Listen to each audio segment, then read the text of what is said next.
There are several topics in a way in which we have to focus ourselves for today's reflection. First and foremost, God is taking care of everyone. He does not neglect anybody whom He has chosen, and we are all chosen. So look at how to the Israelites, He takes care of them. He has got them out of slavery. They went few, but they came big number when they returned.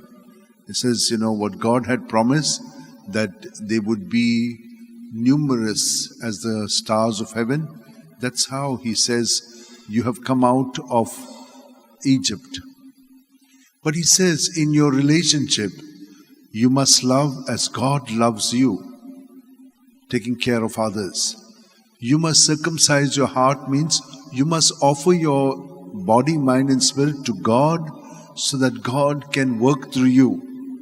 That is the significance of it and all that has been explained there. And now Jesus has lived like this.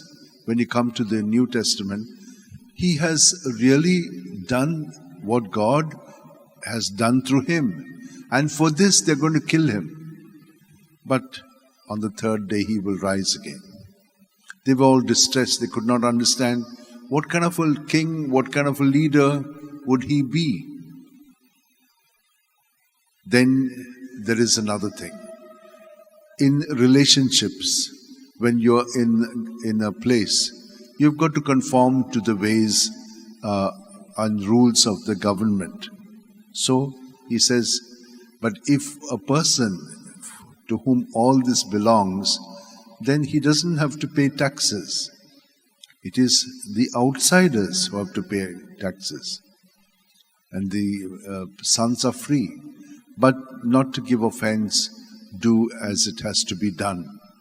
So He conforms to the ways of the world, and in the sense like what has to be done lawfully. So you see how Jesus in His life, He has done everything guided by God, and also how men have tried to live among themselves so that there is a social well-being among themselves. But what do we need to do?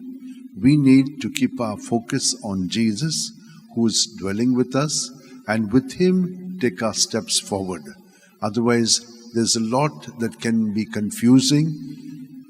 And in the confusion, we must not let ourselves lose our peace, but keep our peace by surrendering all that we experience externally and internally in us. Let us do that by joining our hands. But before that, let me just tell you about Maximilian Kolbe. As a young man, he joined the Franciscans, and he was ordained, and he had gone to Rome to be ordained. And when he came back, he was interested in preaching. But he realized that the Word of God does not reach to the ends. Like here, if only few of you will profit from it, then only just a few. But thanks to the media, because of which throughout the world people can participate in it. But in those days, there was no such media. There was only writing. And so he propagated writing sermons and good books so that people could read and they could, get themselves done up. And so he was in charge of that in Poland. Then he went to Japan as a missionary.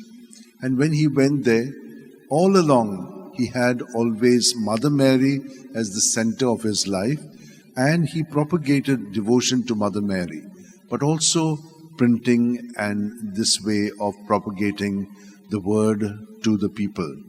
Then when he returned back, he was also made in charge of the entire media for Poland. And at that time, there were two things that he did. He defended the Jews from what Hitler was doing to them, killing them and gassing them and finishing them off. He just wanted to finish the entire race of the Jews. And so he also protected them, he also helped them to escape. And when they learned about this, they also sent him to Auschwitz, that same place in Poland, to be gassed. Now one of the prisoners escaped, and for that there was a punishment. 10 men at random would be selected and put into one small, dingy prison and starved to death. So when they were about to put them, one of them who had 9 children said, "Oh God, please don't let this happen." And when he saw this, heard it, he stepped forward and took his place. He was kept there with these 10, and he strengthened them, prepared them for death. He himself did not die, and he was remaining. So they gave him a little injection, and then that is how he died. But when he died, that carbolic acid was making him glow in that place. That's how he gave his life for his friend, as the scriptures say. And so let us, my dear sisters and brothers, we also are doing good things for others. Let us do it always in the Lord, so that it will bear abundant fruit. Let's hold our hands like this, keep them in the lap, keep your eyes closed, and at every breath, God, through Jesus and His Spirit, is dwelling within us. It is such a great honor for we who are small little specks of dust. God is with us.